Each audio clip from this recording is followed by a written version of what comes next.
Anju, welcome to Best Days at Work. And I'd like to ask you what your best day at work was and why.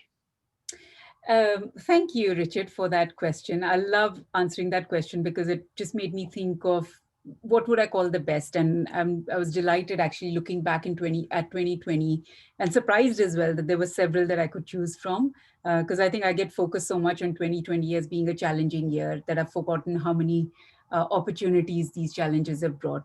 But the one that I wanted to share with you today was, we 2020 was has been a year of innovation as well. And one of the things we did at work was we innovated this massive, grand face to face event that we did in our organization into an online version. And with the idea being that people should get the information they need, be able to meet each other, have some connections, and also some inspiration. So we did we designed the event, huge amounts of creativity, innovation, which is always fun. I think it unleashes so much in sort of in the human psyche. But eventually, the 3 days, it was over 3 days. We did the event. There were lots of highs in the event, but the event ended, and an hour later, my boss had sent me an email, and the email began with the words, "You did it."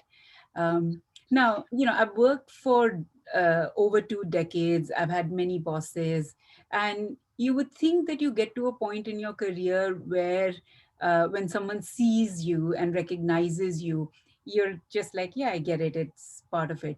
But I think, it was such a pleasant surprise that even no matter how long you work, that even now it's very meaningful to get recognition. It's very meaningful to feel like somebody saw what you did and appreciated it. I never did it for that, but getting that email turned that day into one of the best days of 2020. And you could argue it's a pretty small thing, just getting an email from your boss. But again, like I think what it does, it was a great reminder for someone like me. What recognition, what seeing someone can do to someone else's energy. Excellent. What a nice summary and what a good story. And I like that point about the recognition you make. I think that's absolutely right. I'm sure that's right. It's one of those things we think we'll get used to, but in fact, we never do. I think that's makes perfect sense to me. And then at the other end of the scale, can you tell us about something that went less well, perhaps your worst day at work, and why that was, and what you learned from it? Um, so I think the because we've been innovating this year quite a bit and trying different things. There are also things that don't go well when you innovate. Failure is part of that whole process of landing something amazingly different and creative.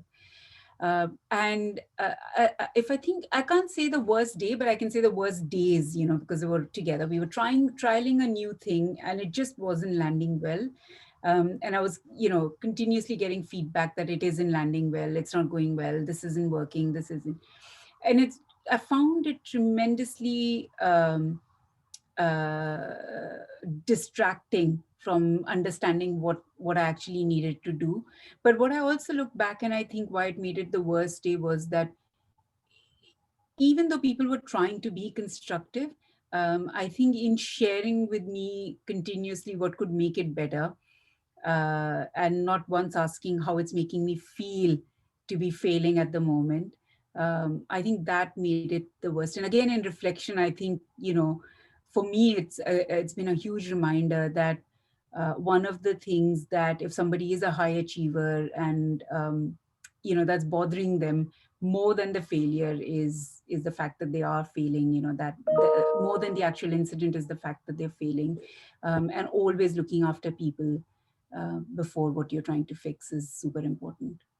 Nice, very nuanced. I like that a lot. Great. Well, here's hoping that in 2021 you have more of the first rather than the second. And thanks ever so much for being with us. Thank you. Thank you, Richard.